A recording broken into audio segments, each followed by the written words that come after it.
नमस्कार। तो एक बार फिर से आप सभी का स्वागत है। इस वीडियो में बात करेंगे चंद्रमा अगर आपके लगन चार्ट में दूसरे भाव में स्थित हों तो आपको क्या परिणाम देंगे। देखिए, चंद्रमा बेसिकली हमारे इमोशंस को रिप्रेजेंट करता है, हमारे मन को रिप्रेजेंट करता है और दूसरे भाव में हमारे पास जो भी जमा धन है वो आता है। हमारे खर्चे और जमा धन का जो बैलेंस है वो सेकेंड हाउस दिखाता है। इसके अलावा हमारी फैमिली और खान पान से संबंधित ये हाउस है। तो यहाँ पर चंद्रमा के आने से, चंद्रमा आपके इमोशंस से जुड़ा हुआ है, मन से जुड़ा हुआ है, तो दूसरे भाव से आप बहुत ज़्यादा अटैच रहेंगे। और इसके अलावा आपका चंद्रमा जिस भाव का स्वामी आपकी कुंडली में है उसके प्रति भी काफ़ी ज़्यादा अटैच आप रहेंगे। इसके साथ ही आपका चंद्रमा जिस भाव का कुंडली में स्वामी बन के यहाँ आया है उस भाव की जो चीज़ें हैं उसकी पूर्ति आप इस भाव के माध्यम से कहीं ना कहीं करना चाहेंगे। ये भी कोशिश आप लोगों की हो सकती है। दूसरे भाव में चंद्रमा हो तो ऐसे जातक किसी भी तरीके से आत्मसंतुष्टि प्राप्त करने की कोशिश करते हैं। वो एक फाइनेंशियल सिक्योरिटी चाहते हैं हमेशा, और उनके पास दूसरे भाव से संबंधित चीज़ें जितनी ज़्यादा होंगी वो उतना ही लाइफ में सिक्योर महसूस करेंगे। तो कहीं ना कहीं आपके पास जितनी ज़्यादा ज़मीन जायदाद है, जितना ज़्यादा आपके पास धन जमा है और आपकी फैमिली जितनी बड़ी है, फैमिली का सपोर्ट और काफ़ी चीज़ें मैटर करती हैं, आपके पास खाने पीने की अच्छी चीज़ें आपको मिल जाती हैं, तो ये सब से आप बहुत ज़्यादा संतुष्ट रहेंगे और एक सुरक्षा महसूस करेंगे।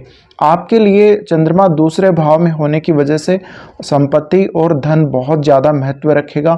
अगर चंद्रमा यहाँ पर पीड़ित हो गया तो फिर आप अपना धन मैनेज करने में काफ़ी ज़्यादा दिक्कत महसूस कर सकते हैं। ऐसे जातकों के आय और व्यय का बैलेंस नहीं रहता। कभी कभी आय बहुत ज़्यादा होगी तो आपको व्यय बहुत कम दिखेगा और कभी आय बिल्कुल कम होगी तो आपका व्यय बहुत ज़्यादा बढ़ जाएगा। तो ऐसे में आप एक फाइनेंशियल टेंशन का शिकार हो सकते हैं चंद्रमा के खराब स्थिति में होने की वजह से।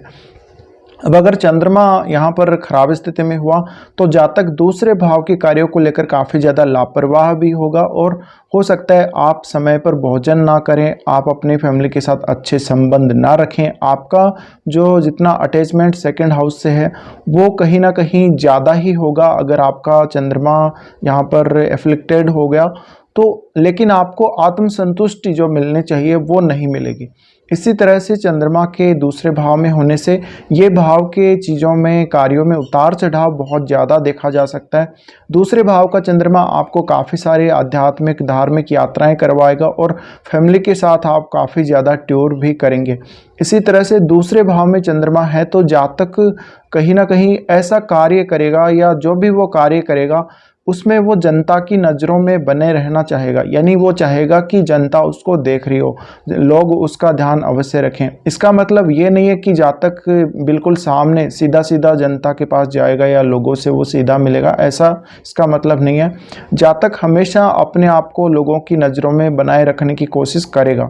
तो ऐसे में ऐसे जातक हमेशा लाइमलाइट में रहना पसंद करेंगे और ये कहीं ना कहीं दिखावा तो हालांकि नहीं करेंगे, लेकिन अपने आप को कुछ दूसरे भाव के कार्यों या चीज़ों में साबित करने की कोशिश ज़रूर करेंगे।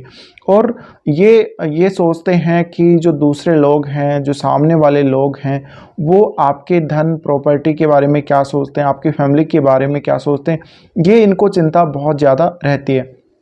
दूसरे भाव में चंद्रमा की अच्छी स्थिति होने से जातक के पास धन और प्रॉपर्टी वगैरह सब कुछ अच्छी मात्रा में होगा। जातक काफ़ी ज़्यादा धनी होगा। अगर शुक्र और बृहस्पति का अच्छा प्रभाव यहाँ पर पड़ रहा हो या युति हो रही हो तो निश्चित रूप से जातक काफ़ी ज़्यादा धनी होगा और उसको काफ़ी अच्छी बड़ी फैमिली मिलेगी और वो सुखी संपन्न होगा सभी तरीके से। इसी तरह से चंद्रमा का यहाँ पर ख़राब होना आपके इस हाउस को बिगाड़ देगा। तो हो सकता है आप स्मोकिंग वगैरह में भी पड़ जाएं, खान पान आपका अच्छा ना हो, आपका जो जीवन का स्टैंडर्ड है वो अच्छा ना हो, साथ ही आपके फैमिली के साथ अच्छे संबंध ना हो। दूसरे भाव में चंद्रमा है तो जातक में कोई ना कोई वाणी के माध्यम से कोई ना कोई ऐसी क्रिएटिविटी रहेगी उसमें, जैसे वो कुछ अलग अलग तरीके की आवाज़ निकाल सकता हो। यानी आप क्रिएटिव वर्क समझ सकते हैं वाणी के माध्यम से कि वो एक अच्छा वक्ता भी हो सकता है। वो कहीं भी अगर स्पीच देगा तो उसकी स्पीच लोगों के लिए काफ़ी ज़्यादा मैटर करे। तो दूसरे भाव में चंद्रमा होने से आपकी वॉइस ही कुछ ऐसी होगी कि आप अपनी वाणी से बहुत लोगों को अपनी तरफ अट्रैक्ट कर लेंगे। इसी तरह से ऐसे जातक का जो चेहरा है, चेहरा थोड़ा गोल गोल सा हो सकता है और चेहरा काफ़ी सुंदर भी होगा। इसी तरह से चंद्रमा दूसरे भाव में है तो आप अपने चेहरे की चिंता हमेशा करेंगे और अपना चेहरा सजाने की कोशिश भी आप बहुत बार करेंगे। इसी तरह से चंद्रमा यहाँ पर एक केयर टेकर के रूप में काम करता है दूसरे भाव में जब वो आता है। हालांकि आपको उतार चढ़ाव बहुत ज़्यादा देखने को मिलेंगे, लेकिन चंद्रमा अष्टम भाव को देख रहा होता है यहाँ से, तो अष्टम भाव को देखने की वजह से आपके जीवन में आपको अचानक धन प्राप्ति होना, लाइफ में कोई ट्रांसफॉर्मेशन होना, इसके भी बहुत ज़्यादा चांसेस बन जाते हैं। इसके साथ ही आपको जो इन लॉज से जो संपत्ति मिलेगी, आपको इन लॉज से कुछ भी मिलेगा, चाहे संपत्ति मिले चाहे कुछ भी मिले। इसके अलावा आपको जो पैतृक संपत्ति मिलेगी उसको आप बहुत ज़्यादा संभाल कर रखेंगे। तो आप यहाँ पर बहुत ही अलर्ट रहेंगे सेकंड हाउस के कार्यों और इसकी चीज़ों को लेकर। ऐसे में जो अष्टम भाव की चीज़ें हैं, जो भी अष्टम भाव से आपको गेन होगा, भले ही वो किसी भी तरीके से हो, तो उसकी आप काफ़ी अच्छी तरीके से केयर करेंगे।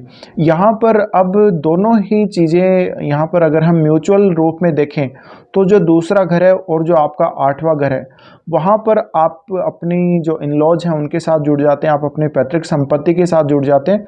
तो यहाँ पर आप उनकी जो संपत्ति है उनकी बात को मानेंगे, उनकी बातों की केयर करेंगे और कहीं ना कहीं आप उनसे जो चीज़ें प्राप्त करेंगे उनकी केयर करेंगे।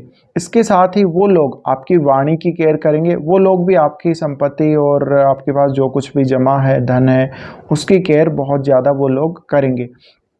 तो ये एक अच्छी स्थिति बन जाती है। अगर चंद्रमा यहाँ पर बहुत ज़्यादा खराब स्थिति में हुआ तो आप अचानक अपना धन या तो व्यय कर देंगे, यानी आप कहीं ना कहीं खर्च कर देंगे, या अचानक आप अपना धन खो देंगे किसी भी वजह से।